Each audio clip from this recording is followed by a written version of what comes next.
इसे कहते हैं असली बहस, और इसी बहस की अब इस देश को जरूरत है। जो पैनल है, अब मैं आपके सामने रख देती हूं, भैया पैनल पेश किया जाए आपके सामने। ये सारी महिलाएं जो इस वक्त दिख रही हैं, और ये सारी महिलाएं मुस्लिम हैं, एकदम क्लियर कर दूं मैं।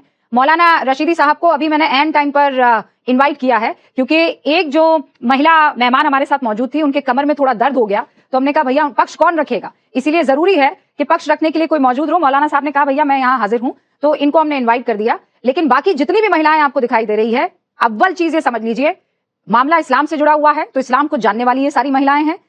वो महिलाएं हैं जो फेवर कर रही हैं हिजाब को, बुर्का को और पर्दे को, और वो महिलाएं हैं जो इस्लाम को फॉलो करती हैं, और वो ये कह रही हैं कि भैया ये अपना अपना हक है, और अगर स्कूल डिसाइड कर रहा है तो आप उस फैसले को क्यों जबरदस्ती का चैलेंज करेंगे। तो मैं डिबेट की शुरुआत कर रही हूं। सबसे पहले तारुफ करवा देना चाहती हूं, हमारे साथ भारतीय जनता पार्टी की राष्ट्रीय प्रवक्ता शाजिया इल्मी जुड़ चुकी हैं। शाजिया जी बहुत बहुत स्वागत है आपका। राजनीतिक विश्लेषक और मुस्लिम महिलाओं के लिए बहुत बड़े लेवल पर काम कर रही हैं अंबर जैदी हमारे साथ जुड़ चुकी हैं। वरिष्ठ वकील फराह फैज भी हमारे साथ जुड़ चुकी हैं, वो भी महिलाओं के लिए लगातार आवाज बुलंद करती रही हैं। समाजवादी पार्टी की राष्ट्रीय प्रवक्ता सैयद जरीन हमारे साथ जुड़ चुकी हैं। बहुत बहुत स्वागत है आप सभी का, जरीन आपका भी। हमारे साथ एसडीपीआई की राष्ट्रीय महासचिव यास्मीन फारूकी साहिबा जुड़ चुकी हैं। यास्मीन जी आपका बहुत बहुत स्वागत है। अरसे बाद आपसे ऐसे टीवी पर मुलाकात हो रही है, आपको देखकर मैं बड़ी खुश हुई हूँ, और अल्लाह आपको सेहतयाब रखे। और हमारे साथ इस वक्त आपको इस्लामिक स्कॉलर ज़किया खान भी दिखाई दे रही हैं, साथ में ऑल इंडिया इमाम एसोसिएशन के मौलाना साजिद रशीदी साहब भी। आप सभी का बहुत बहुत स्वागत है। पर आपका कनेक्शन भी यहाँ से चला गया है, लेकिन ज़किया खान बताइए ना, ये जबरदस्ती थोपने वाली बात है जी, या ये चॉइस हो गई? अगर चॉइस है तो वो ईरान की औरतें इस चॉइस मुझे लगता है रुबिका यहाँ पे बैठे हुए सारे पैनलिस्ट को यहाँ पे बैठे हुए सारे पैनलिस्ट में बहुत सारे पैनलिस्ट को कहीं ना कहीं बहुत सारी चीज़ों की अपोजिट जवाब मिलने वाली है, और बहुत सारी चीज़ों में आपकी भी जवाब जो रूप दी गई भी कहीं ना कहीं चाहे वो राशिदी जी हैं चाहे बाकी स्कॉलर्स हो, कोई चीज़ को बिल्कुल सिरे से खारिज कर दिया कि हाँ हिजाब का तो डेफिनेटली जिक्र नहीं है, क्योंकि हिजाब जो वर्ड है, अल्फाज है। सबसे पहले तो हमें ये समझना है कि हिजाब और पर्दे में डिफरेंस क्या है। तो जो the way what I am wearing is called हिजाब।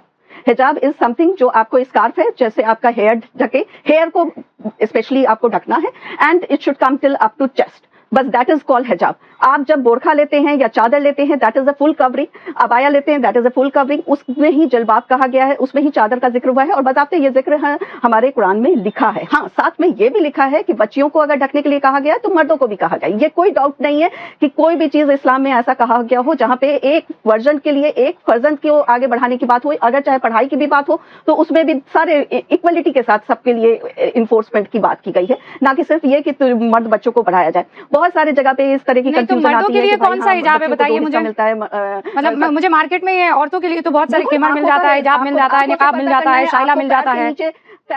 हाँ देखिए, आंखों का पर्दा करना है अपने सारे। अच्छा, मर्द आंखों का पर्दा करे और हम ये पूरा लबादा ले लेके घूमें, क्यों? ये तो नाइंसाफी है। उसको कवर रखना है। ज़किया सुनिए ना, ये तो नाइंसाफी है, ये तो बिल्कुल वैसी वाली नाइंसाफी है कि मर्दों को ऊपर 72 उरें मिलेंगी तो औरतों को क्या मिलेगा? वैसे ही मर्द यहाँ पर आंखों का हिजाब पहन ले और औरतें लबादा पहन कर घूमें। वाई ज़किया नहीं पहन रही, वो अलग बात है। यहाँ के मर्द कुर्ता पैजामा में उस चीज को डील कर रहे हैं, क्योंकि हमारा पहनावा और शादी का पहनावे में डिफरेंस है। जैसे हमारी बच्चियां कुर्ता शलवार जम्पर और दुपट्टा में ट्रांसफर हो गई, उसी तरह से वहाँ के कप्तान वाले यहाँ पे कुर्ते पैजामे में ये कन्वर्ट हो गए। तो ये जो है ना, ये ट्रेंड जो है ना, ये कहीं ना कहीं हमारे नहीं है। हमारी सलवार कमीज तो खत्म ही हो गई है। रीजन ज़किया जी सुनिए ना, कहाँ मुझे सलवार कमीज आज सबका सुना है, मुझे मौका मिला। I will let you speak Zakia ji. मैं इत्मीनान से सुनिए, आपने एक चीज तो नोटिस की होगी, मैं यहाँ किसी का विलिफिकेशन नहीं कर रही हूँ, हम इत्मीनान से सब बात कर रहे हैं और बहुत एहतराम और इज्जत के साथ सबसे बात। बिल्कुल बिल्कुल नहीं, अल्हम्दुलिल्लाह आप सबको बहुत अच्छे से हैंडल कर रही हैं। सो आई एम नॉट सेइंग कि मैं आपकी बात नहीं सुन रही, लेकिन हक के साथ ना, एकदम सच्चाई के साथ प्रपोज नहीं हो पाता है। तो मैं आपकी पूरी बात सुनूंगी। ज़किया जी, आप जो ये कह रही हैं, आप जो ये कह रही हैं कि नहीं वो वहां पर जो अबाया था और जो मर्द सफेद लिबास पहनते हैं वो यहाँ पर कुर्ते पैजामे में हो गया, नहीं।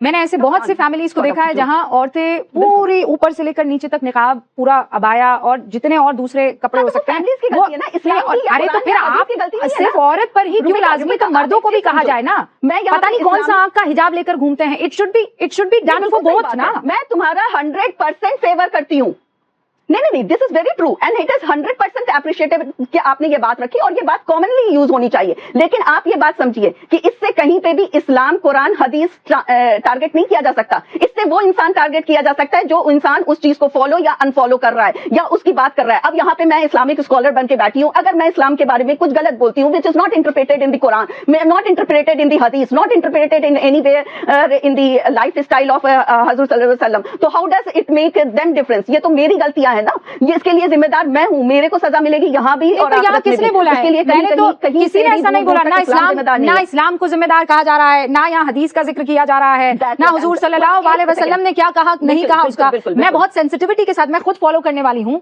इस्लाम को, तो मैं वो सेंसिटिविटी समझती हूँ। पर मैं पैट्रियार्की जिस पर चीखे मार मार के लोग बोल रहे हैं मीडिया में ज़किया जी, नॉट डूइंग द हिजाब, हाँ, तो why did you all of a sudden start हिजाब? मैं आपको यहाँ पे जितने लोग बैठे, That's what I'm coming to. अब नाउ सबने बोला कि मेरे पेरेंट्स बुर्का करते थे एंड अभी started with dupatta and my daughter is not taking it with that. हमारे साथ बिल्कुल उल्टा रहा। हमारे खानदान में मेरी जो ग्रैंड मदर थी, she was married at the age of 11 and she got 7 kids. उसके बाद उन्होंने मैट्रिकुलेशन किया। She used to play guitar, she used to do swimming, horse riding, gun shooting, everything, ठीक है। And she was the person who used to interact with the Britishers and पूरा hold रखती थी, क्योंकि हमारे पेरेंटियल जो है वो राजखाने से आते थे, तो पूरी तरह से किस तरह से उनसे बात करना है, उनको निगलेक्ट करना है, कहाँ बैठाना है, नहीं बैठाना है। तो मैं वही चीज पे आ रही हूँ। तो वहां से मेरी all Pupi, my mother, they were all into professor and lectures, and I myself has worked as a media person. I am working as a NGO leader, doing a lot of health cares and everywhere. लेकिन मेरी self, जब आपको हिदायत मिलती है, ठीक है, आपको कोई चीज की पसंद, देखो कोई भी चीज अगर मैं बोल दूंगी कि मिठाई बहुत अच्छा है, लेकिन अगर वो तुम मिठाई को नहीं पसंद कर रहे हो तो वो मिठाई कितनी भी अच्छी हो तुम्हारे लिए वो कड़वी ही रहेगी। लेकिन जब तुम उस मिठाई की अच्छाई, ये क्या बात हुई? बुर्के को आप और हिजाब को मिठाई मुझे पसंद आ रही नहीं आ रही है। हिजाब पहनने की अच्छाई नहीं समझ रहे। अरे मैं, हाँ मुझे समझाइए ना, मुझे हिजाब पहनने की अच्छाई आप समझाइए, मेरे समझ में नहीं आ रहा है। जब इस देश में औरतें घूंघट डाल रही थी तब ये कहा गया कि हम जो है औरतों को पीछे की तरफ धकेल रहे हैं। आज ईरान में लड़कियां अपनी जान गंवा रही है, अंबर जैदी जान गंवा रही हैं कि हम पर ये ना थोपा जाए। और ज़किया जी, अच्छा जरीन हमारे साथ जुड़ी हुई है। एक ओपनिंग रिमार्क, जरीन कब से इंतजार कर रही है ना, ये गलत हो जाएगा जरीन। मैं बस 2 मिनट, नहीं ज़किया जी, नहीं बहुत गड़बड़ हो जाएगी।